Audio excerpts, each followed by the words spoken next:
So, hello guys, welcome to the Champions League episode of the Ball Pod football show. So, guys, it's Valentine's versus Champions League. So, I saw this question somewhere. If you were to choose between a dream date at Paris or chill with the boys and watch your favorite team win the Champions League, which are you choosing? But there can only be one answer. There can only be one answer. You can celebrate Valentine's any day, every day. Valentine's, if you celebrate Valentine's on 14th, then you're misbehaving and you're not giving your girlfriend her dues. But you cannot get to watch your favorite team play and win a Champions League final every day. Hey, my friend. I would rather die on that. Actually, to add to that, I also saw something. A lady it was a question. If your girlfriend or your wife was having a baby at the exact same time when your team is playing Champions League football final and they are going to win, where would you rather be? So I give it back to you. Answer first. Well, again, I think one can have more than one babies, but sometimes, like a City fan, it's so rare to get to a Champions League final and more difficult even winning the Champions League. So, guys, Champions League is back. The football we love. Champions League any day, anytime. Yeah, guys, as you can know, these guys have Arsenal won. Like one of the last time. So me, I know the feeling, and So he's going for Valentine's. no. I'm not going for Valentine's. I mean, because I know the feeling, and I know for quite some while I knew like no Premier League team could say a thing, because for some while, as Chelsea was doing bad in the league, but we won the Champions League, and it really feels nice, guys. So I don't really think there is a better feeling than that. Okay, except maybe going to heaven. It's like the second heaven. So, but how do you know how heaven feels? Again, in short, I think what he's saying is that on earth there is no better feeling. yeah, on earth probably it's one of the things that you would. And again, your wife can always give birth for another child, but you are never sure when again your team will win. So I think it's just straightforward, yeah. But again, you can never sure that you can be a Manchester City and you're playing in your final and you lose. So I would rather see my team lose than actually let me just say this. I would rather see my team lose that final. I would rather experience that feeling in person and live than Valentine's. And I can always have other kids. Sorry, babe. You need to choose wisely. Well, your future girlfriends and wives might be watching the podcast.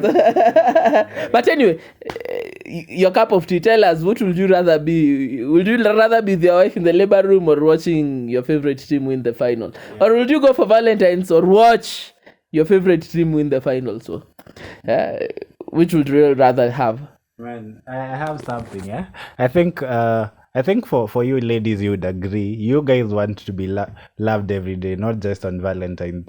So I think you'll also understand when we are saying we want to watch on that one day that doesn't come every day. You see, but again, it's only on the 14th that they get the chance to flaunt or post, take these images. 14th every year, bro. Yeah, you can still do it next year. Yeah, but also. It's not a guarantee. Yeah. Anyway, I think it's a very interesting topic. I wish we had a lady in this setting. Maybe we could have get a different opinion. Where is Nani when we need her? Yeah, where are you when we need you? We need you to, Jackie, we need you to give us insight on this. But actually, I would like to hear from the ladies. Let's say now it's the ladies' end. Your man is having surgery and your team is playing the Champions League final. Where would you rather be besides your husband or watching your team? And if you love football, would you rather be taken out for Valentine's or would you rather go to see your team? So the ladies who love football, Jackie, be the first one to comment, and the rest, please let us know. What would you rather be? Anything else to add, guys? Maybe we dive into the games. I think Emmanuel will take us through. Hello guys. So we'll go through an analysis of the Champions League quarterfinals, right? Yeah, so I think the biggest game so far is PSG versus Bayern. Bayern, and you know Mbappe might not feature Yeah, I think it's the first leg. first leg. in the first leg, but in the second leg he would be there. So what do you guys think about? Do we start with that or like finish with that? We can start with that because it's Yeah. already All right. So my thoughts are I fancy Bayern Munich to go through. We're at home with the first leg. Let's talk about the first leg, I think. So PSG will be at home. PSG will be at home. So what do you guys think? Me, I think as much as PSG will be at home, I fancy Bayern. One, because I think the Mbappe effect is very big for PSG, and I also think that the Mane will be there, right? I think so. Mane, the pace of Mane, Sane, Gnabry, and Cancelo now. And we have Musiala, Mula. Yeah, I think they're a very big force to reckon with. And you know what happened to Messi when he was in Barcelona and they were scoring 8. So, and again, I just think, what do you think? Yeah, I also agree. I think Bayern will. Bayern should win both legs, starting with the first leg away at Paris. So the thing is, Bayern are also the favorites. They look the team to win Champions League this season. Apart from Real, because Real. Yeah, then there are teams that you can't rule out. Real. English teams, I'm not really sure. No, only Real is the only team you can't rule out because damn, those guys. Yeah, so I think I'll predict a 2-1 win for Bayern. So like a 1-2. So PSG 1, Bayern 2. I think that will be the most entertaining game of this round of fixtures. From a fan who we felt the Bayern wrath. I can tell you, those guys are not really good people. They go there for business. They go there for business. So they go there for business. So I expect them to do good. I expect Bayern to. So the reason he's celebrating is Haaland has just given an assist and Gundogan has scored. You see what's happening? That's exactly what's going to happen to us. Gundogan has to be there. Yeah, Gundogan, the Gundo effect. Okay, so back to the game, guys. So I think Bayern are going to run riot at PSG. PSG have a lot of firepower, but I don't think they have a lot of team chemistry to be able to stop the German machines. So I think a 2-0 win for Bayern away at PSG, and then I think that's what's going to happen. Yeah. So we'll go for the Spurs game. Spurs are playing Milan. You know, Milan, the likes of this guy from Portugal. What is his name? Leao. Yeah. Leao. Man. For me, I go with AC Milan. I think AC Milan have a very they're a good side, and I think Giroud is an experienced goal scorer, and he might do Tottenham dirty. What do you guys think? I think easy win for Milan. Tottenham is a team that is really unstable. You've just seen how they've lost big against Leicester after winning again versus Man City. So I don't really know what's going on at Spurs, honestly. Yeah. And Milan, I think they're a more solid side. I don't know how they're performing in their league, but again, and they're playing at home. So I think Milan should win, maybe a 3-0 win to Milan. Yeah, Milan have been at home, though Milan have been struggling in the league, but so have Tottenham, and Tottenham look utter useless, sorry to say. They only turned up for the one game we needed them to turn up for, so kudos to them. They turn up one game a season and they did this time round, but I don't think they have enough to actually be able to stop Rafael Leao and the likes. I think it's a done deal. I don't see any way for Tottenham. Harry Kane might try his things, but I expect a 2-0 win for AC Milan. Yeah. So next we're going for Club Brugge versus Benfica. Benfica have sold most of their good players, but I think there still remains some quality. They have only sold them. Yeah. Who Yeah, else have but they sold? okay, but And you they see, have the young striker from Portugal. yeah. So well, given the fact that they've sold Enzo, can they continue with a good run? I think they can. They have Who still. are they playing? Club Brugge. Okay. So I think it's an easy win. What do you guys think? It should be like a 2-0 win for them.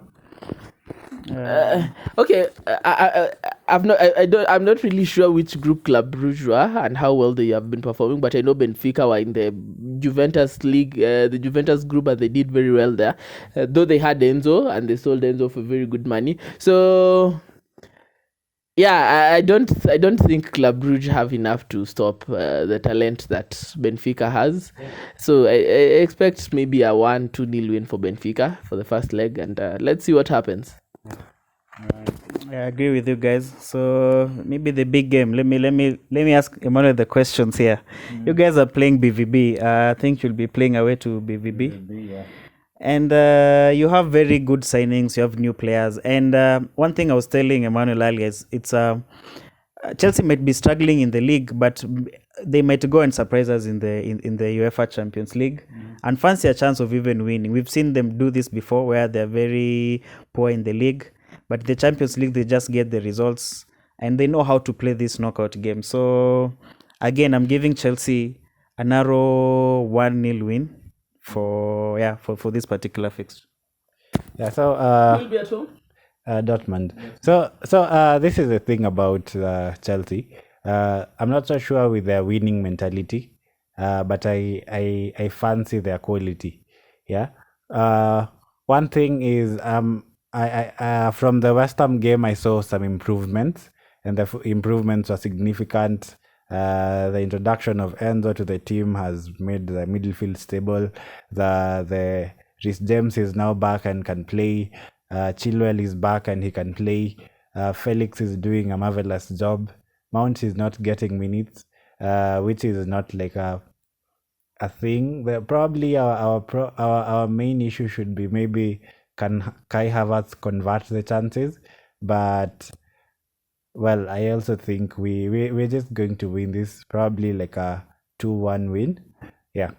So I think Chelsea are yet to meet the yellow wall, and the yellow wall will come calling. Jude Bellingham is a big game player. Yeah. He will show why every big team in Europe wants him.